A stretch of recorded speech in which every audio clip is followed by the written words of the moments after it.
السلام علیکم ویورز، میرا نام ہے نور المان اور آپ دیکھ رہے ہیں شاہینز ٹی وی۔ آج کا ہمارا ٹاپک ہے قصص الانبیاء، حضرت آدم علیہ السلام کا واقعہ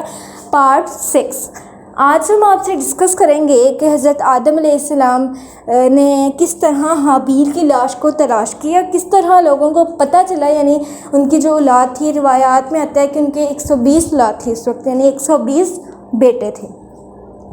تو کس طرح تلاش کیا ان سب نے حابیل کی لاش کو، اور کس طرح پتہ چلایا کہ قابیل نے یہ کیا اور قابیل کو کیا سزا ملی۔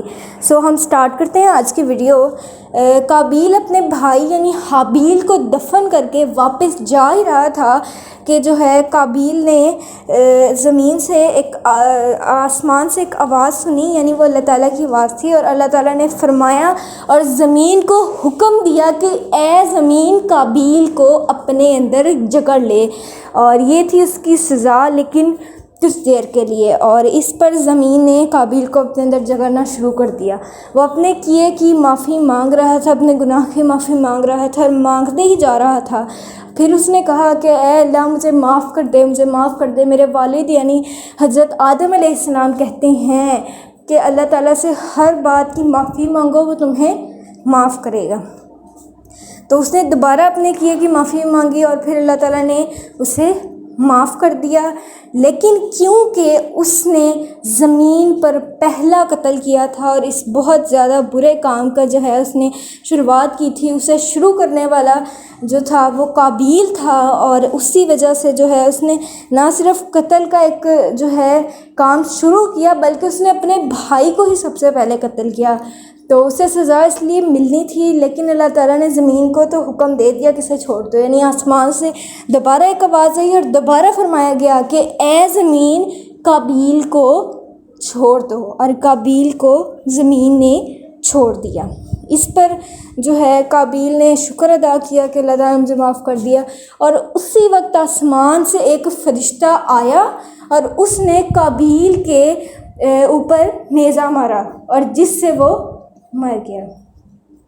تو اس کے بعد اللہ تعالیٰ نے اسے دوبارہ زندہ کیا، اس سے دوبارہ نیزہ مارا گیا اور دوبارہ مارا گیا، اور اسی طرح قیامت تک اسے زندہ کیا گیا اور مارا گیا۔ یہی ہوتا رہے گا اس کے ساتھ قیامت تک۔ اور یہ بھی کہا جاتا ہے، روایات میں آتا ہے کہ جو ہے اب دنیا پر قیامت تک جتنے بھی قتل ہوں گے، یعنی اس زمانے سے لے کر قیامت تک جتنے بھی قتل ہوں گے دنیا میں، ان سب میں قابیل کو شریک سمجھا جائے گا، اتنی اس کو سزا ملی اس کام کی، یعنی اسے بھی اس میں برابر کا شریک سمجھا جائے گا اور گناہ دیا جائے گا۔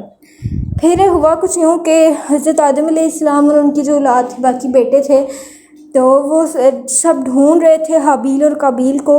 اور حضرت آدم علیہ السلام بہت زیادہ پھر جب فکر مند ہو گئے اور کچھ کھا بھی نہیں رہے تھے، اور انہوں نے جو ہے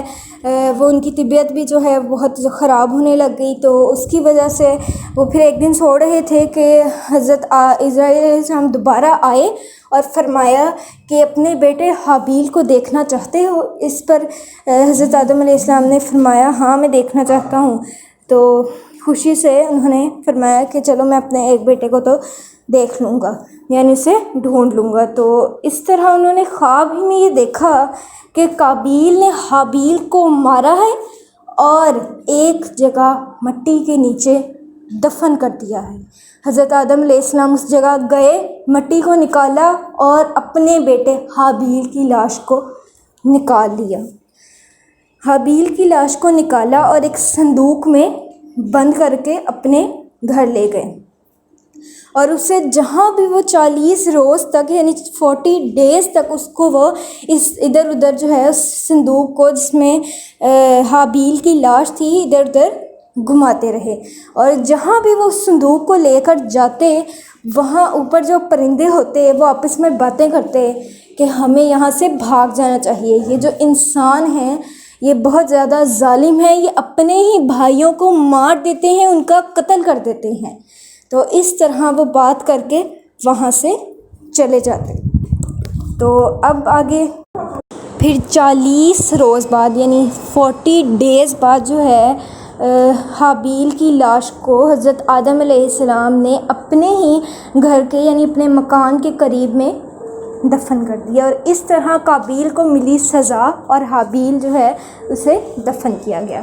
اور نیکسٹ ویڈیو میں ہم انشاءاللہ آپ سے ڈسکس کریں گے حضرت آدم علیہ السلام کی وفات کا واقعہ۔ تو اگر آپ کو ہماری آج کی ویڈیو پسند ہے تو ہمارے چینل کو سبسکرائب کریں، اپنا بہت سا خیال رکھیں، ہمارے چینل کا بھی دعاؤں میں یاد رکھیں۔ اللہ حافظ۔